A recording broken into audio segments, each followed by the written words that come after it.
2 mwezi ukiwa ni wa Machi mwaka 2018. Popote ulipo natumai jioni yako inakuendea vyema kabisa. Ukioko hapa nchini Kenya katika baadhi ya maeneo tayari mvua imeendelea kunyesha, hivyo basi kusababisha misongamano hususan katika maeneo ya jiji, kwa mfano hapa Nairobi, na mafuriko katika baadhi ya mitaa. Popote ulipo natumai Ijumaa yako inakuendea vyema kabisa. Karibu kwenye kipindi cha Dira ya wiki siku hii ya Ijumaa, ambapo leo tutakuarifu na taarifa kuu katika sehemu ya kwanza.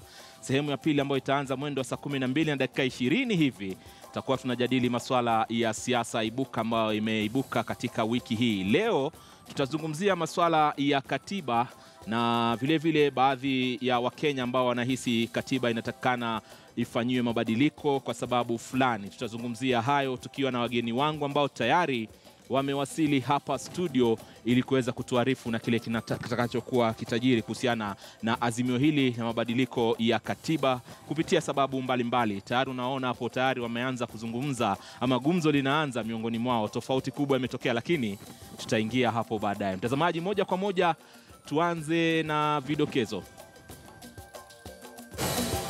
The CEO of this organization with the colleague responsible for clinical matters of this hospital are sent on compulsory leave. Afisa mkuu mtendaji wa hospitali ya Kenyatta Lily Koros asimamishwa kazi kuhusu utata wa upasuaji wa makosa uliofanyiwa mgonjwa. If Uhuru decides and Ruto to come and vie in Embakasi East, I will beat them. Yesterday. Babu Owino ni miongoni mwa wabunge watatu waliopoteza viti vyao vya bunge kwenye kesi za uchaguzi zinazoendelea kuamuliwa. Kwenye darubini ya siasa juma hili tunaangazia mdahalo wa kura ya maamuzi kubuni wadhifa wa waziri mkuu.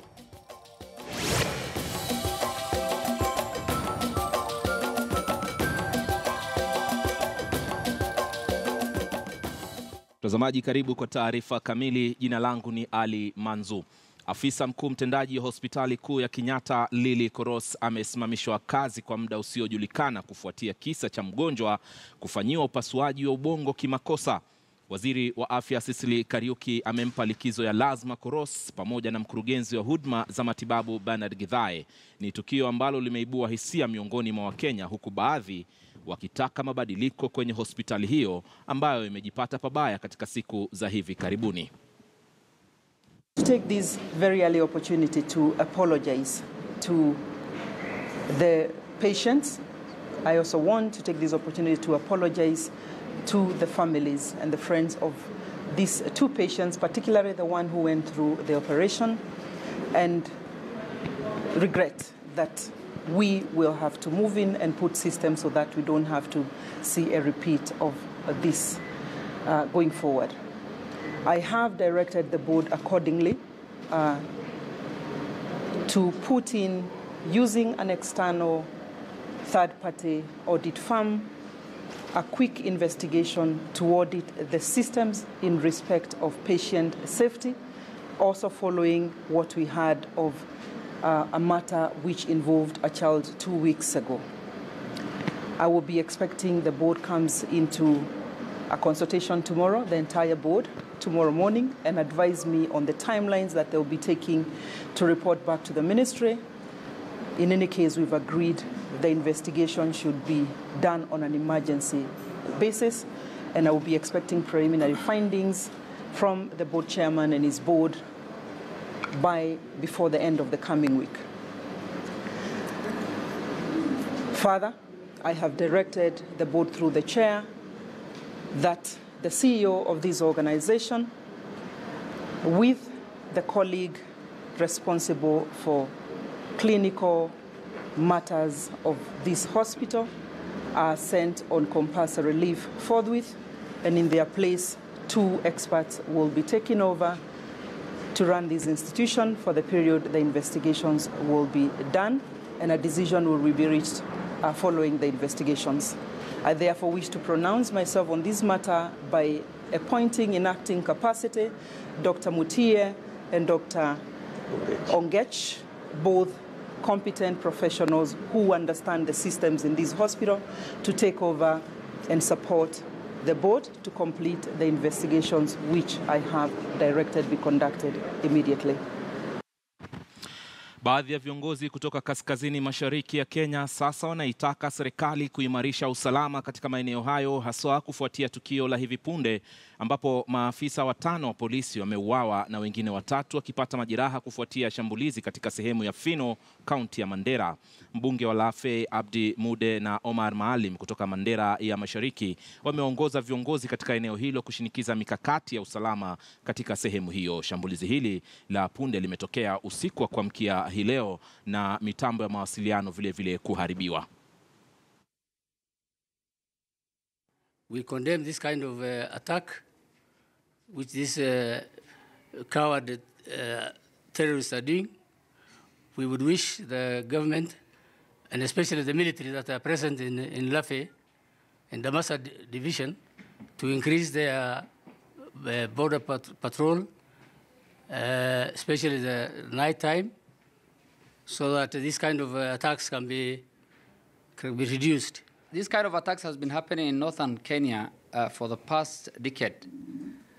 The government of Kenya must come up with better security strategies, which include securing the porous border from border point 1 all the way to Kiunga.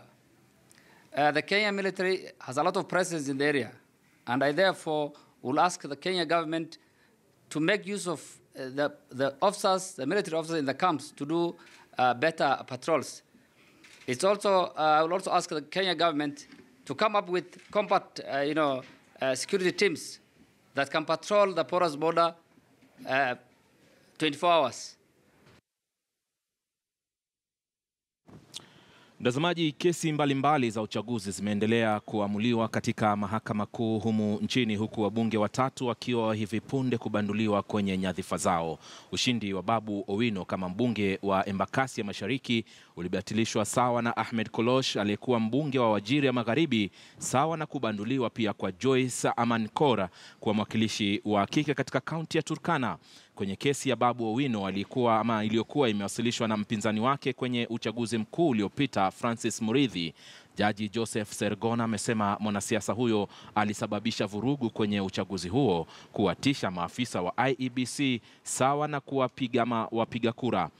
Wote wamelazimika kulipia gharama za kesi. That the election of the first respondent as member of National Assembly, Embakasi East constituency, was not free nor fair. The third issue is what are the consequential declaratory orders or reliefs which should issue. Having found the first respondent was not validly elected, the consequential order which commends itself is that a declaration which I hereby make that the election of Owino Paul Ongili Babu, the first respondent herein, as member of the National Assembly, Embakasi East constituency, is annulled, and the election be repeated in accordance with the Constitution and the election laws. The decision has already been taken by the legal team here to file an appeal. I believe my learned colleague, Mr. Awele, his staff at his office are already filing the appeal as we speak. We will fight this particular decision until we find what we consider to be a true reflection of the will of the people of Embakasi. I'm strong. I'm not a person who can be brought down easily. Yes. If it is God who created me, there is no man who can decide my destiny. If Uhuru decides and Ruto to come and vie in Embakasi East, I will beat them. Yesterday, yes, and very early in the morning. Sisi tuko tayari kurudi kwa debe anytime. Tutaendelea. Nimesikia marafiki yangu wakisema wanaenda appeal. Hakuna shida, tutasonga huko mbele. Tutaenda appeal na wao. Lakini unajua hata kesi ya Mungu haina appeal. Ikifika ni siku ya nyani kukufa, miti yote inateleza.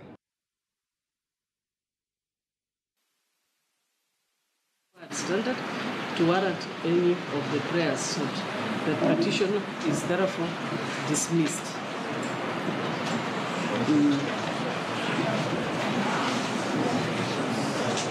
And I go on to the issue of costs, and I wish to state that this is guided by the provisions of Section 84 of the Elections Act and Rules 30 and 31 of the election rules.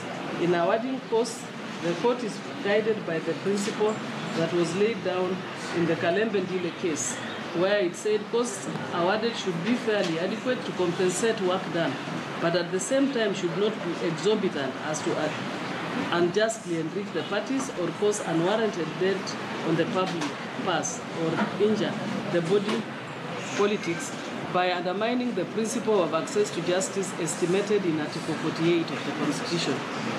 I wish to point out that in this particular case, although the issues raised in the petition were not of such complex, I wish to note that this is one of the longest petitions in this country. A total of 147 witnesses were called, and the hearings proceeded for 3 weeks. And the hearings on each day would go on up to 9 to 10 every day.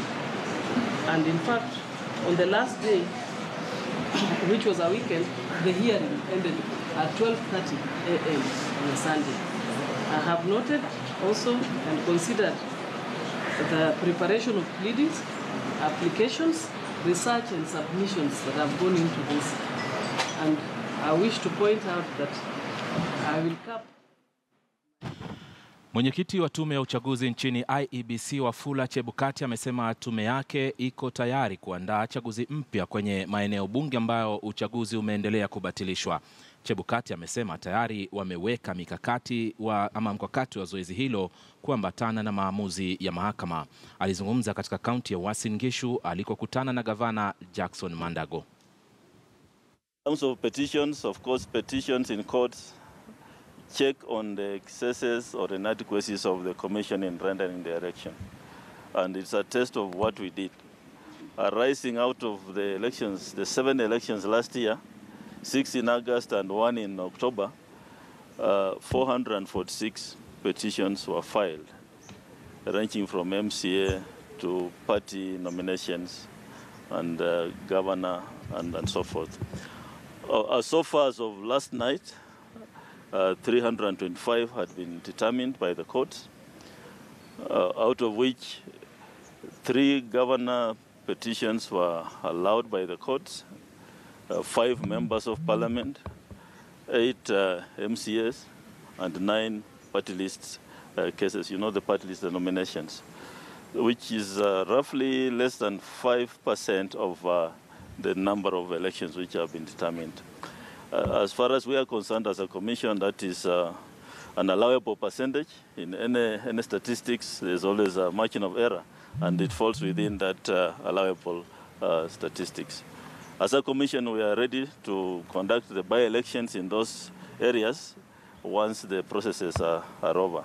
I understand some of the petitioners have filed appeals in the Court of Appeal, and if that has been done, they require about, the law says 6 months. It gives 6 months the Court of Appeal to finalize those appeals, if any, have been filed. So you may not see by-elections now, maybe they'll come later, but if and when they come, the Commission is ready to handle them. Unatazama taarifa za Dira ya Wiki, mtazamaji, ambapo hizi ndizo taarifa kuu ambazo tumezifuatilia siku hii ya leo. Kwenye muda usiokuwa mrefu ama baada ya kupumzika tu, nitaruji tuendelee na mahojiano ambayo tutakayoanza hapa studio siku hii ya leo, tukijadili siasa ya mabadiliko ya kura, na kuna hoja mbalimbali zimetolewa bungeni na hata pia kutoka katika chama kimoja cha Third Way Alliance. Tutakuwa tukisikia hisia za baadhi ya wanasiasa ambao tuko nao hapa na vile vile wachanganuzi wa masuala ya siasa kuhusiana na swala hilo. Endelea kuwa nasi.